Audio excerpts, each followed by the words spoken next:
Hey everybody, welcome back to the channel. Sam here to break down the NBA DraftKings slate on Tuesday, August 4th. We got a big day of basketball games. We have 6 games on this slate.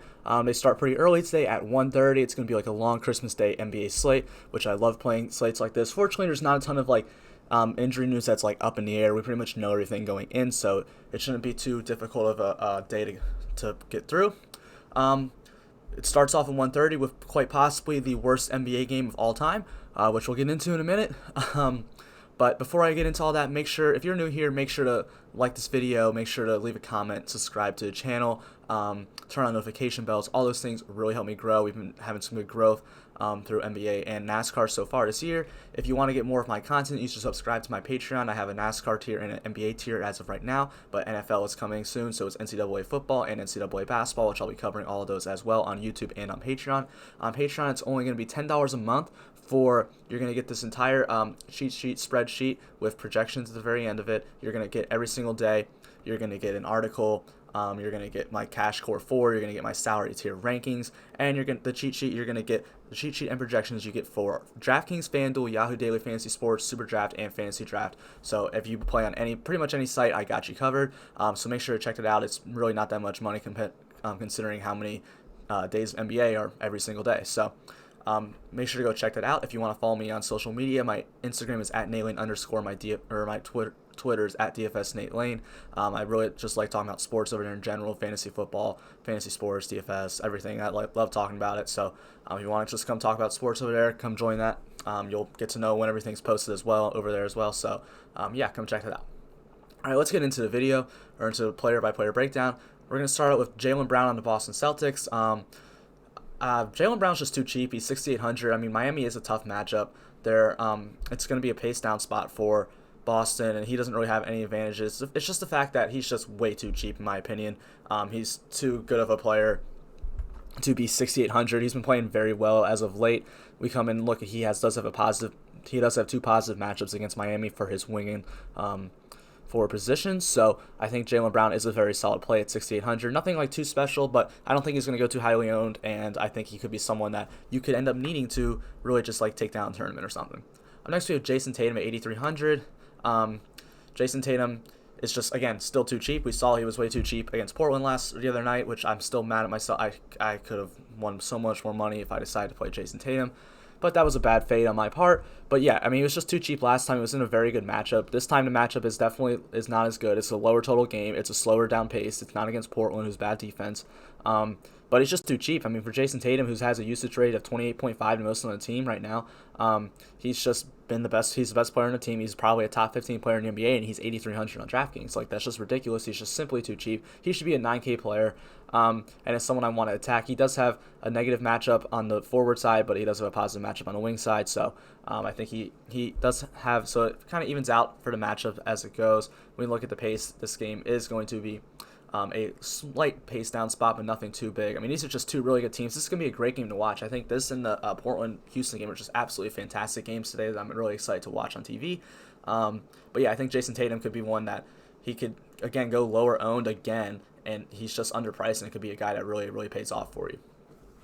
All right, we're going to talk about the one guy on Brooklyn I guess I'm interested in. I'm really just, this game sucks. I'm not interested in anybody in Milwaukee because they're going to win by 60 points. I'm not interested in really anybody on Brooklyn because who knows what the minutes situation is going to be. If someone tells you they know what the minutes in the rotations are going to be, they're lying to you. Because none of these guys outside of Garrett Temple have really played on this team and got meaningful minutes all season long. So Garrett Temple's the one guy I guess I'm a little bit interested in. He is still 5,800. It's a little bit overpriced for me, and Milwaukee is a really good defensive team. But Garrett Temple's a really good 3-point shooter, and Milwaukee gives up the most threes in the league. So I think Temple is an interesting play here. He's really the only guy I'm interested in. He's the only guy I know for sure I feel like is actually going to get a lot of minutes because he's the only guy. He's the best player. Garrett Temple's the best player on the team today. Like, that's wild to say, but yeah, Garrett Temple is the best player on the team today. But I'm still really just not interested in anything from this game at all. I would avoid it, especially if some of these guys end up getting chalky, because no one knows what their minutes are going to be. Like, if I have a chalk Tyler Johnson later, or a chalk Chris Chiozza, or a chalk Lance Thomas, I'm just going to fade it, because who knows how many minutes these guys are really going to play. I mean, no one really knows. It's just a dumpster fire of a game. It's going to be a blowout. So, I mean, even Garrett Temple might play 20 minutes and then just sit the rest of the game. And that's why I didn't even have any Milwaukee players on this list, because I expect Giannis and Middleton to play like 20, 22 minutes, and then that's it. And I'm not paying for that. So it's just there's just no interest in that game for me. I'm not gonna watch it. I'm just gonna work on other stuff. It's just pointless. So yeah, I'm gonna try to avoid that game at all costs. If there's one guy I think I'm interested in, is Garrett Temple. Next we have Luka Doncic. This is a game I actually am very interested. We'll get into Sacramento guys later, but we'll start with Dallas guys. Luka Doncic comes in at 10,700 against Sacramento. He's been playing upper 30 minutes so far in the bubble, so I expect that to happen again. I have him projected for 38 at the moment. And then we go look at the defense versus position. He has 2 positive matchups for point guard and combo guard for Luka Doncic, so that looks very, very good. He comes into a slight pace down spot with Sacramento, but Sacramento defensively is not good. This is the second highest total game on the slate behind the Portland-Houston game. So there's going to be a lot of scoring and not a lot of defense going on. So I do like Luka Doncic here. He should be able to take over pretty well. Trey Burke is someone I'm actually interested in at only 3,600. Steph Curry is out for Dallas today, so that is going to give a nice little I'm assuming that Trey Burke's going to get some more minutes along with Delon Wright. We'll both get some more minutes. And we've seen Trey Burke just ball out ever since he's come back. Ever since he started, he's played really good, shooting the 3 really well. He gets a good matchup against Sacramento, pace-up spot. If he sees the 26 minutes, it's going to be huge for him. He could finish the game. I would not be surprised to see him finishing the game. He does have 2 positive matchups in the point guard and the wing spot. So Trey Burke is someone I am very interested in today. I'm interested to see if he gets chalky or not, but I don't really think he will. He's not someone like he's probably not going to start. So I don't see him getting too chalky. But if he does, I might start to look off of him. But if he's not going to be too highly owned, I think Trey Burke's someone who can do well. I mean, yesterday it was Grayson Allen for me, and he paid off pretty well. Today I'm going to be going to Trey Burke. Next we have Kristaps Porzingis at 9,000. Kristaps Porzingis, another guy who's just looked very good since the bubble's return. I'm pretty sure 2 30-point games so far. He's a 1.2 point per minute guy. He's a high usage player. He comes against Sacramento, which, what big's guarding him? Like, Rashawn Holmes isn't mobile enough to keep up with Kristaps Porzingis, and Nemanja Bjelica is too small. So I don't think anyone's going to be able to handle Porzingis in this game. He comes in, if you look at the matchups, he does have a positive matchup against bigs and a negative matchup against forwards, but I'm not really too worried about that negative matchup as much as anything because I just don't think anyone can guard Porzingis. He's not your normal forward. He's just a monster. He's 7'3". No one on that team is going to be able to keep up with Porzingis. So I think he's a very, very solid play today. Next we have Delon Wright. He's another guy that's going to get a minutes bump from Steph Curry being out. And right now I've been projected for like mid-30s, but I think him and Trey Burke are going to come in around similar minutes. I'll probably change that up a little bit. But yeah, I think Delon Wright's a solid play again. Or a solid play today. He's too cheap for someone who's going to play probably about 30 minutes today. It's in a good matchup. The pace isn't great, but a high scoring total. Not a lot of defense is going to be played. So Delon Wright is someone I'm interested in.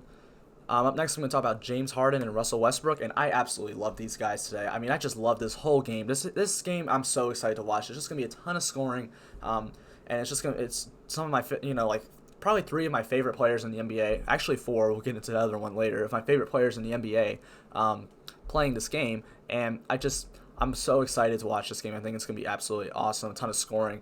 But James Harden, 11,300. I actually don't think Harden's going to be too highly owned today. I think people are going to go to Russell Westbrook because he's 9,400, which is great. Nothing wrong with that. But if Harden's coming in at lower ownership than Westbrook, I'm going to play Harden all day. Harden's looked absolutely fantastic since the bubble's return. He lit up, who was the first game they played? He just lit them up. Dallas. He lit up Dallas, and then he did very well against Milwaukee, and Milwaukee is a great defensive team. Now we're going against Portland. It's not a very good defensive team. So I do like Harden a good bit here. Super, super high usage player. We have 2 positive matchups for him for point guards and combo guards. It's a nice pace up spot. Actually, no, it's a pace up spot for Portland, but it doesn't matter. There's still a very good pace Portland runs at for Houston, so it's not like a huge pace down spot for him. This is the highest total game by 7 points at 244 at the moment. Might go up, might go down, but yeah, it's just a super high total game. It's something I really like. There's going to be a ton of scoring. I love this game environment. I love this for James Harden. Now, Russell Westbrook, on the other hand, Russell Westbrook and Damian Lillard like beef and stuff, so this is the type of game where Russell Westbrook and Damian Lillard, they both show out against each other every single time, and Russell Westbrook's only 9,400, and we haven't seen him go off yet, so I feel like it is coming, but I expect Russell Westbrook to he might be the highest owned player today. He's just too cheap. I think he is a solid play, but it's definitely warranted to get to more Harden than to Westbrook because Harden has more upside.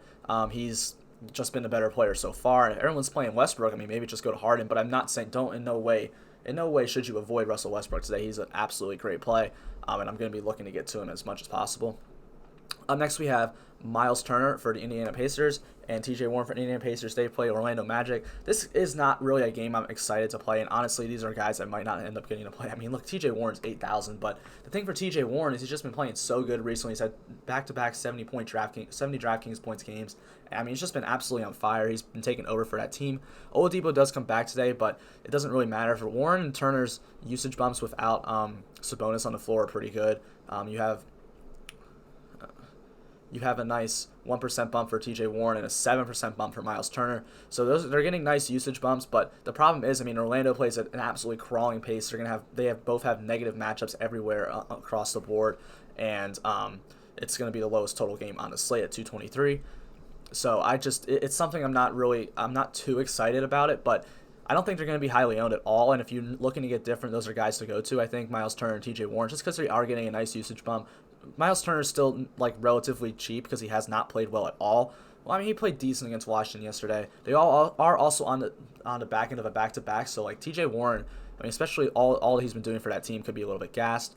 I do think 8,000 is a little bit pricey for him, but he's just had a hot hand, and you might want to like put a little bit into TJ Warren today. Next, we have Paul George, JaMychal Green, and Kawhi Leonard facing off against the Phoenix Suns. Paul George is still too cheap. I mean, he's just too cheap, and Phoenix defense is terrible. So I mean, 8,100 is just not good enough for Paul George. He's an upper 8K. He's probably an 8,800 player. I think that's what he is this year, and he has the like 9K to 10K upside because he's freaking Paul George. So yeah, I mean, Paul George with Lou Williams and Montrezl Harrell off the court is getting a 4% bump in usage as well. So he's almost the highest usage player. He's only a 0.4% usage less than Kawhi Leonard, so he's just been absolutely has all the usage. He's only 1,000 less than Kawhi Leonard. He has positive matchups everywhere against Phoenix. He has a pace-up spot against Phoenix. He has a very high total or solidly high total game against Phoenix. So this is a great environment for Paul George, I think, to succeed. Who's guarding him this game? What, Devin Booker? Like, he's not a good defender. I mean, it's a great matchup for him. I don't expect this game to really be that much of a blowout because Phoenix has been playing pretty decently well so far in the bubble. So I think this game could actually end up being like kind of close. I expect obviously LA to win, but I don't think it's gonna be like a 30-point game or something like we saw with New Orleans. Up next we have JaMychal Green at only 3,700, and that's it. He's 3,700. I mean, he's just too cheap for someone who's been playing upper 20 minutes right now with Montrezl Harrell off the floor, and he does get a nice 4% usage bump with Montrezl Harrell off the floor as well. So I expect him to play anywhere between like 20 and 30 minutes, to be honest, and at 3,700 he has a decent floor, and he's got a relatively good ceiling. I mean, if he gets hot from the three-point line, he's going to score you a lot of points. But he does other things as well. He gets rebounds, so it's not just a scoring-dependent player. Next, we have Kawhi Leonard at 9,100, and it's just the same thing as Paul George. It's just too cheap for 9,100. I mean, the studs on this slate is ridiculous in the amount. Like, compared to yesterday where we had like 2, today we have a ton of them, and I mean, they're all look good. It's going to be hard to make lineups. You're going to have to make some decisions on which guys you actually want to play, but I like Kawhi Leonard a good bit here. 9,100. It's just everything I said about Paul George is the same thing for Kawhi Leonard. He's a little more expensive, and so he'll probably come in lower ownership because of that, and he might be the better play because of that. Next, we have the Miami Heat against the Boston Celtics, and Jimmy Butler stands out to me. It's only 7,200. I mean, he's just too cheap. Like, I don't understand why Jimmy Butler's too cheap. Yeah, Boston's a good defense. It's not the best pace spot game for them. He doesn't have any sort of usage bump or anything in this game, and he's got a negative matchup for the wings, but he does have a positive matchup for the other position he plays. So Jimmy Butler is someone that I am actually very interested in. He's just too cheap. Like, 7,200 is not good enough for Jimmy Butler. He should be like 7,800 to 8,400 is probably the range Jimmy Butler should be in. So he is projecting out as a value to me just because of how his price is. He does have a little bit of a pace down, or he does have a little bit of a pace up spot against Boston, but it's not, I mean, these are two teams that are very similar in pace, very similar in style, and they're going to be a team that I think Jimmy Butler succeeds against, and I think he's going to be a very solid play today. Tyler Herro at 3,100 is just ridiculous. I don't understand why he's 3,100. I mean, yeah, he's not a high point per minute guy. He's not he's like a scoring dependent player, but Tyler Herro is. It's just, I mean, he's just not a 3,100 player. Like, it's just simple as that. I have him right now projected for like 25 minutes. He'll probably get somewhere between 20 and 30. But the thing about this game is Boston's a small team, so I think we're going to see a lot of like small lineups with Boston. Like the other day, yesterday when we saw him play Toronto, we saw Kelly Olynyk play a ton of minutes, and I don't think that's going to happen again today. Like, I expect the closing lineup to be, one of the point guards, so Nunn or Dragic, Jimmy Butler, Duncan Robinson, and then either Herro or Crowder, and then Bam Adebayo. So, like, this is a game where Tyler Herro can see more minutes just because of the way they match up with each other. They're going to be playing those four. They're not guards, but four like guard/forwards instead of like 3 and 2 bigs, because the Celtics run out a ton of lineups with just like Kemba. They run a lot of combinations of Kemba or Smart, and then you have Hayward, Tatum, and Brown, and then Daniel Tice. So it's not a big team. So it is a small team, and we can even see maybe them running Grant Williams at the 5 today a little bit. So I think Tyler Herro has the upside to play upper 30 minutes, and if he gets hot, he gets hot, and you're going to be in for a long day against Tyler Herro, and he could absolutely smash value. I'm interested to see if he comes in at high ownership, because yesterday this was sort of the thing with Grayson Allen. He never came in at high ownership, but I think Tyler Herro is a bigger name. Everyone knows more about him than Grayson Allen, so I think he could get some ownership. I'm interested to look at that. If he starts coming in higher owned, I think he could actually end up more being like a fade option. But if he's not going to come in highly owned, I'm going to want all the Tyler Herro I can get. Like, I'd rather get a Tyler Herro than a Trey Burke if Burke's getting all the ownership. So, and it's a slate where you are going to need some value with all the studs on the slate, and Herro offers you that upside. I mean, we've seen Herro have explosive games because he's just when he gets hot, he gets hot. And I mean, maybe today's the day that happens. Nikola Vucevic for Orlando against Indiana. Still a slate or a game I'm really not interested in playing. He's just 7,800 and it's too cheap. It's going to be negative matchups everywhere. Well, it actually is a little bit of pace up spot for Orlando, but still it's a crawling pace. Slowest total on the slate today. But Vucevic is just too cheap at 7,800. I think he's a decent play. Not someone I'm like looking to go into a bunch, but if you trying to get a little bit different, I think Vucevic is a good option to get different. I also think DeAndre Ayton is a good option to get different, but I like Ayton more at 7,500. This game's a lot higher total, but the thing for Ayton is the Clippers just are bad against bigs. They're allowing 1 more point or 2 more points than average to centers all season long. So that's something I do like for DeAndre Ayton. That's pretty much it. Zubac isn't locking him up. There's no Herro anyway, so no one's really going to be able to guard DeAndre Ayton. I think he's going to be sneaky. I don't think people are going to play him a lot because he is playing the Clippers, and it's just a good defense. It's going to be a pace down spot. When we look at the game total, it's at 230.5, which is like right in the middle. So, I mean, it's a good spot for DeAndre Ayton that I don't think a lot of people are going to look to. I mean, he'll definitely get into ownership. 7,500 is too cheap for him. He's again like a 78 to 8,400 player. So I like the price on DeAndre Ayton. He's gotten foul trouble last game and we only played like 20 minutes, and I think that he didn't have a good DraftKings game, which priced him down. So if he can just stay out of foul trouble, he'll play up for 30 minutes and he should be able to easily smash that salary. Next we have the Portland Trailblazers, and I love all 5 of their guys. All 5. Like they're 5. Well, I think they're 5 closers is the way to say it. I wouldn't say 5 stars because I don't think Trent won't start, but he's going to play a ton of minutes. But yeah, Carmelo Anthony is at 5,700. I mean, this is just an absolute this is just a dream matchup for like everybody. I mean, Houston is going to give up positive matchups to every single player on this team. Every single one of them has a positive matchup that I'm about to say in every spot they play on the floor. Then you look at the pace of play. It's a huge pace up spot for them. I mean, three more possessions than average for Houston. So that's a huge pace up spot. We have the highest total by a ton at 244. So everything just looks absolutely great for these guys, and they're all not too expensive. Carmelo Anthony's probably my least favorite one. I just don't ever really like playing Carmelo Anthony anymore. He's just so scoring dependent. If he isn't scoring, he's literally not doing anything for you. But it's still just a great spot for him, and he's going to get a ton of open threes. So I think Melo's fine. Damian Lillard at 9,900. The price is coming up on him, but I don't care. We've seen Damian Lillard and Russell Westbrook, like I said earlier, they hate each other.